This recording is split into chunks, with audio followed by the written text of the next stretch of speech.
what's up my peeps and peepettes? This is your King Redis Power back at the reviewing station for the next exciting video review of epic proportions of Wave 9 Star Wars The Black Series action figures. And here is the next figure in line, number 31, the AT-AT Driver, which has a small little take in The Empire Strikes Back and it's never seen or heard from again in the movieverse.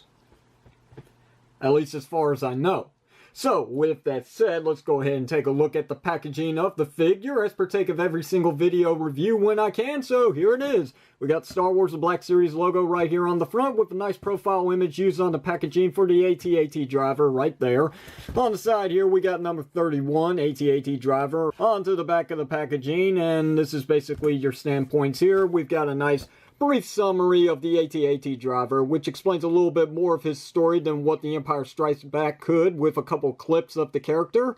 And there's that nice image of the AT-AT Driver again, and that's basically going to be it for the packaging. Let's go ahead and open this one up and see what the contents is within. Stay tuned. Alright, so here's the AT-AT Driver out of his packaging, and sadly it doesn't have an AT-AT to go along with this figure. It'd be nice if we could get one in the Black Series, but it would have to be in the 3.75 inch scale, considering that the 6 inch would just be outrageous, very expensive, and I just could not afford it, and I don't think many people could. So with that said, it would be a nice opportunity at hand, but if it's not meant to be, it's just not meant to be.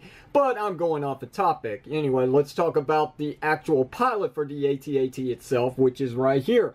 And I will say that this figure does look pretty good, sculpting wise, paint job wise. I gotta say, it's kind of sloppy and one of the worst I actually own in my collection. And as you can see, the helmet really isn't forgiving on the paint job. It's pretty sloppy. There's a bit of red right here on this mouthpiece. You're not going to be able to see this. Well, actually, you can now right here where my thumbnail is. You can see that that shot of red there shouldn't be there. I don't know what's going on there. Looks like the Imperial stamps here are kind of sloppy as well. I mean, they're not just a fine print. They look kind of blurry in a way. It's messing with the camera's focus. On the back it looks pretty good, but it's basically the front. Even this bit down here, it's kind of sloppy as well in some areas. The black here, the red, it's not really the best paint job. And you know, I'm sure this is probably a massive release issue on the paint job for this figure. I don't know what it is, but whatever. To the most part, everything seems to be pretty accurate. I don't really see any issues outside of the paint work. Like I said, the sculpting is all there. His only weapon that he comes with is a Stormtrooper blaster. I mean, this seems to be a common theme with Wave 9 figures so far. Yes, he can actually hold it pretty good. Very secured. He's got a trigger finger. Let me try that again. He's got a trigger finger that can be looped around the trigger itself. So there's that. He's holding it legit, in other words. Getting him to hold the blaster with two hands could be a bit of a chore, considering that this figure does not have double jointed elbows, which is unfortunate. So, I mean, if you take your time, you could probably get the figure to hold it with both hands. But if not, well, let's get to the articulation on this guy. He's got a ball jointed head, a hinge joint for up and down movement as well. Due to the hoses that are equipped onto his helmet, and this piece right here, it does limit the range of movement.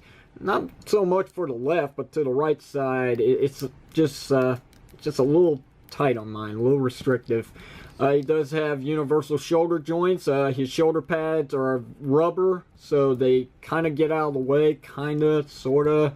But this is about as, well, actually, no, you can get it flat. So, yeah, there you go.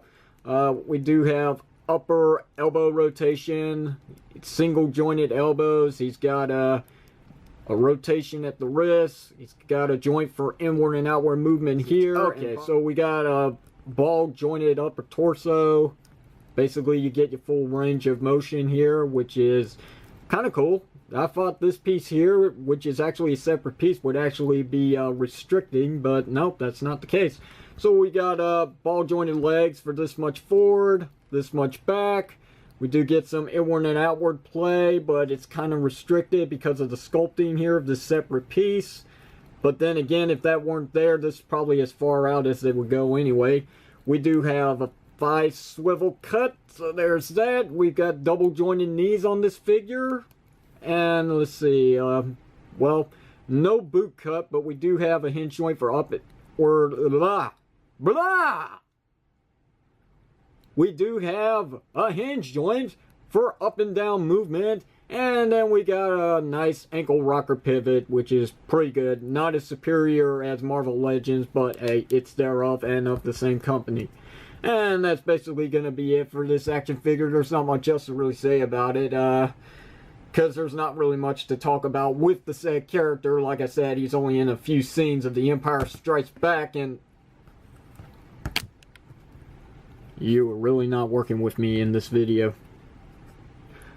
So, let's do a quick side-by-side comparison to wrap this up. So here he is with the previously reviewed Princess Leia, Black Series Princess Leia, not the 40th anniversary. So there you got that. There's a good size comparisons between the two, which makes sense. And that's basically going to be it for this video review. I can recommend this figure, but you might want to try your luck at actually finding this figure in retail rather than buying the whole set online, because you never know whether or not you're going to get a good figure or a bad figure. And I gotta say, with this figure, again, sculpting's pretty nice, but that paint job, it's really just it takes away from the figure, unfortunately. I'm going to have to fix this one up myself. So questions, comments, you know what to do. Hit it down below in the comment section of this video. If you like today's video review, hit the thumbs up button.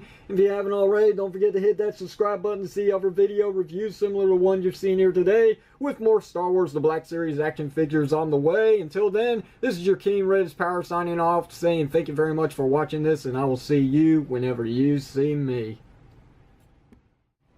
Actually, I just noticed that the back paint job is pretty sloppy as well. Boy, I sure can pick 'em. Even though I didn't pick 'em.